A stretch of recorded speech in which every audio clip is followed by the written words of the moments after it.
Welcome back to another daily Leetcode guide. Today we are looking at a classic problem called search in rotated sorted array. Before we begin, as always, if you get confused at any point during this video, please drop a comment below and I will do my best to answer it and help you out. Here is the problem page. It's a little bit wordy, so let me break down exactly what it's asking for visually.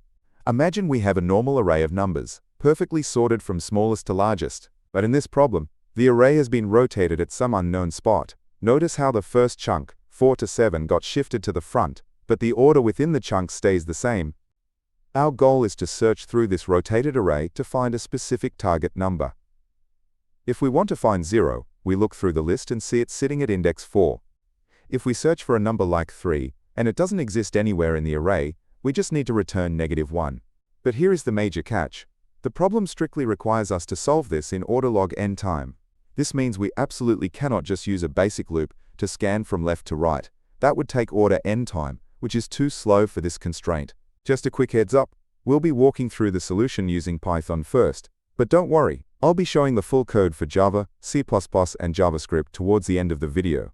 Also, if you want to test this code out yourself without retyping it, you can go to the leetcodeunlocked.com link in the description. You can copy the exact code that is shown and explained in this video directly. Now, getting back to the explanation. So how do we search in order log n time? That time constraint is a massive hint that we need to use a binary search.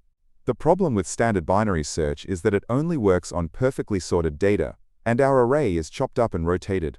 But here is the really cool aha moment for this problem.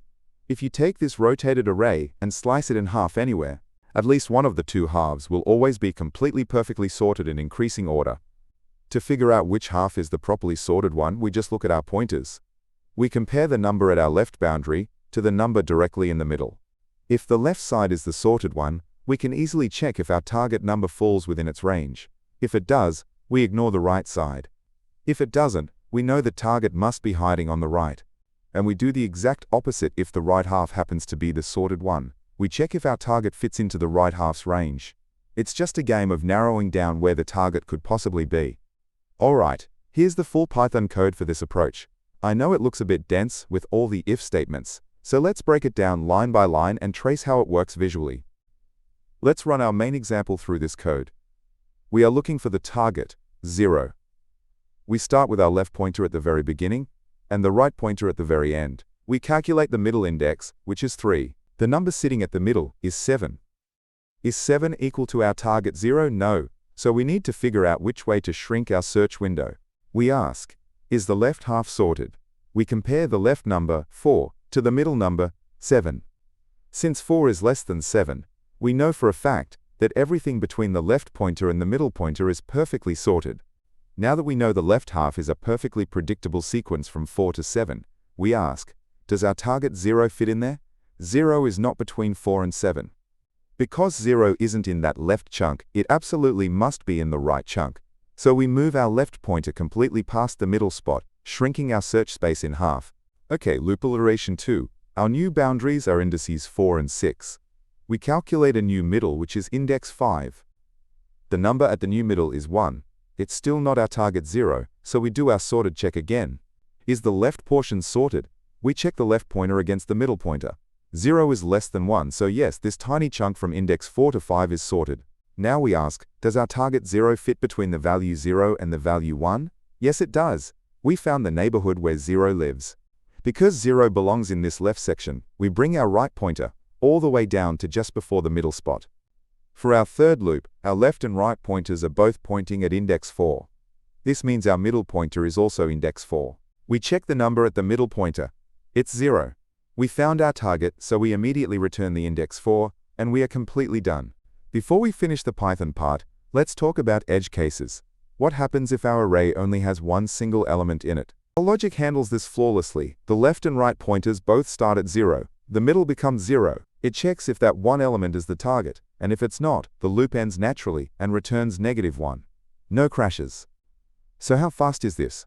The time complexity is order log n, exactly what the problem asked for, because we slice the search area in half on every step. The space complexity is order 1 because we are only storing a couple of integer pointers in memory.